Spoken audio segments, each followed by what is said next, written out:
Le choix de la canule de trachéotomie dépend du patient, essentiellement de sa dépendance ventilatoire et de sa possibilité de phonation. Alors avant tout, on va distinguer la trachéotomie de la trachéostomie.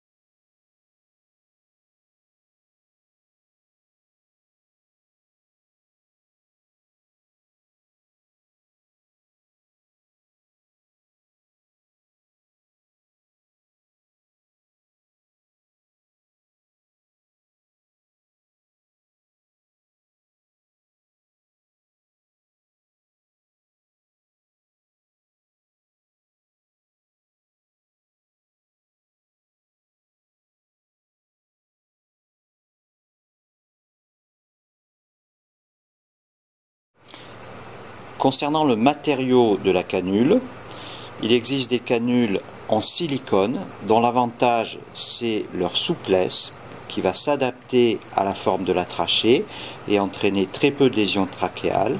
L'autre avantage c'est que les sécrétions ne vont pas coller à l'intérieur du silicone. L'inconvénient c'est qu'il n'est pas possible de découper les canules en silicone pour faire une fenêtre. Le deuxième matériau c'est du PVC. Le PVC c'est beaucoup plus rigide. Par contre, on a la possibilité de découper une fenêtre pour les patients qui ont une possibilité de phonation. Généralement, initialement, quand le patient est trachéotomisé, on va mettre ce genre de canules en PVC, qui sont des canules provisoires, qui vont durer 1 à 2 semaines, avant de mettre en place une canule définitive, avant le retour à domicile. Ces canules définitives pourront être changées qu'une fois par mois.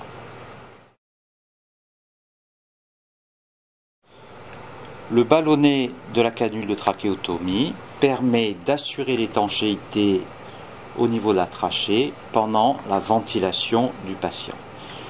Alors généralement maintenant on utilise des ballonnets basse pression, c'est-à-dire des ballonnets qui ont une forme de ballon de rugby qui va augmenter la surface de contact avec la muqueuse et diminuer la pression au niveau de la muqueuse. L'inconvénient de ces ballonnets, c'est que quand on les dégonfle, vous pouvez voir qu'ils font issue et donc c'est un peu plus difficile d'insérer la canule avec un ballonnet basse pression.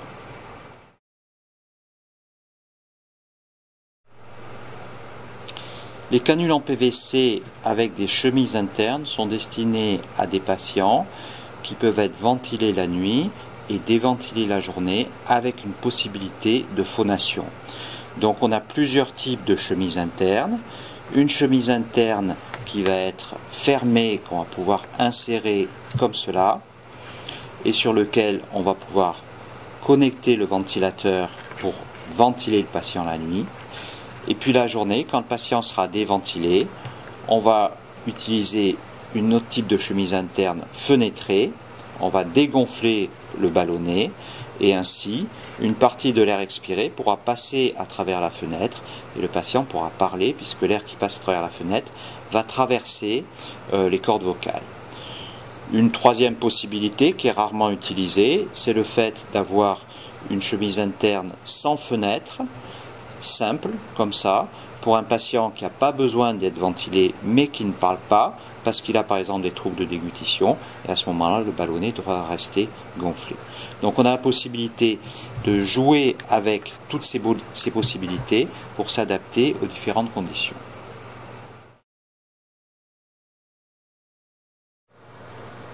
Concernant les valves de phonation sont utilisées chez des patients qui sont déventilés pendant la journée et chez qui on peut dégonfler le ballonnet.